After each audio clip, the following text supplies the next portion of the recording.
Dans un peu lire les articles ici, vous pouvez vérifier aussi.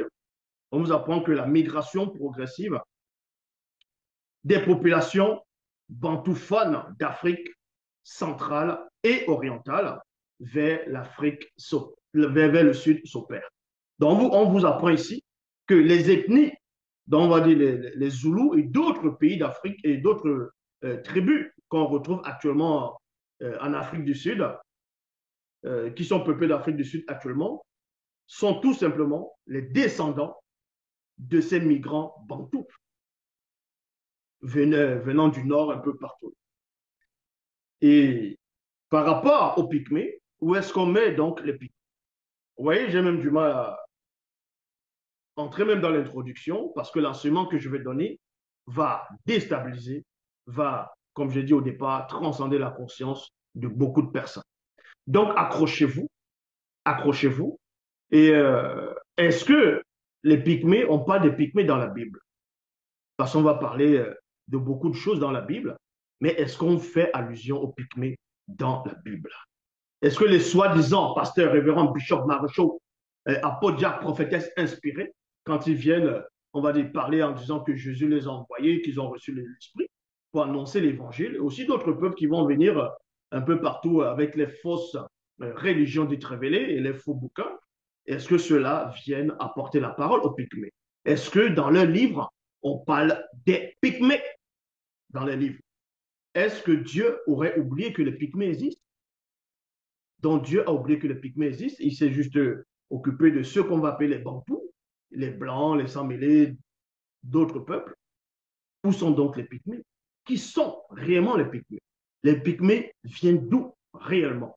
Si ce sont les tout premiers habitants de plusieurs grands pays d'Afrique, les Bantous viennent d'où? Donc ceux que vous appelez les Bantous, donc ceux de grande taille, ainsi de suite, bon, voilà. Ceux-là viennent d'où? Est-ce que ce sont les enfants, la progéniture des Pygmées? Ou bien votre Dieu aurait-il créé plusieurs espèces de noirs, donc les pygmées à part, et ensuite les bantous? C'est quoi donc l'origine de ces personnes-là? Mais néanmoins, on vous dit ici, les pygmées et les bantous auraient une origine commune ancienne de 70 ans, 70 000 ans, selon l'étude de l'ADN. Et on vous apprend ici, ou 60 000 ans d'après une autre étude, d'après une autre étude basée sur l'ADN nucléaire. On retrouve également les Pygmées au Cameroun, Rwanda, Burundi, République centrafricaine, République démocratique du Congo, en Zambie, au Gabon, en Angola et en Angola. Et d'autres aussi, diront aussi qu'il y a aussi dans d'autres pays aussi. Donc, comme j'ai posé la question tantôt, est-ce que dans les Bibles classiques, on parle des Pygmées dans la Bible? Est-ce que la notion des Pygmées existe dans la Bible? Est-ce que les Pygmées existent réellement dans la Bible? Si les missionnaires sont arrivés en Afrique, on a pris des gens, on les a fait accepter ces religions dites révélées et que s'ils n'acceptent pas, ils pourront pas aller au paradis, ils iront en enfer. Et que si on n'a pas annoncé la parole aux Pygmées, les Pygmées iront où? Au paradis ou en enfer? Vu que la plupart des missionnaires, la plupart ne s'occupent même pas d'eux, ne pensent même pas à leur existence, ne savent même pas qui sont réellement ces Pygmées. Donc, on va aller dans Ézéchiel, dans les Bibles classiques. Vous allez comprendre que on n'est pas là pour tâtonner.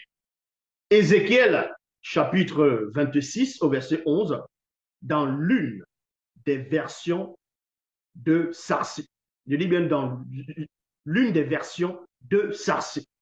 Il est dit ici, les Aradiens avec le troupe étroit, tout autour de vos murailles, point virgule, et les Pygmées, virgule, et les Pygmées, il y a virgule, qui étoilent sur vos tours ont suspendu leur carquois le long de vos murs, afin qu'il ne manquât rien à votre beauté. Donc voilà l'une des versions des Bibles classiques où on fait allusion aux Pygmées, en étant, les Pygmées, c'était ici des guerriers, des barbares, des gens qui étaient quand même forts entre eux. Selon Ézéchiel, chapitre 26, verset 11, dans l'une des versions de Bible Sarsi. Je dis bien dans l'une des versions, parce qu'il y a plusieurs versions des Bibles de Sarsi euh, de la même date, la même époque, mais dans d'autres versions, on ne retrouve pas Pygmée. Dans la version que je suis en train de lire ici, on retrouve le mot Pygmée. Donc, la Bible, l'une des versions a bien parlé des Pygmées, mais les missionnaires, en gros, depuis le début, ne sont pas venus parler, annoncer cette parole, parole aux Pygmées.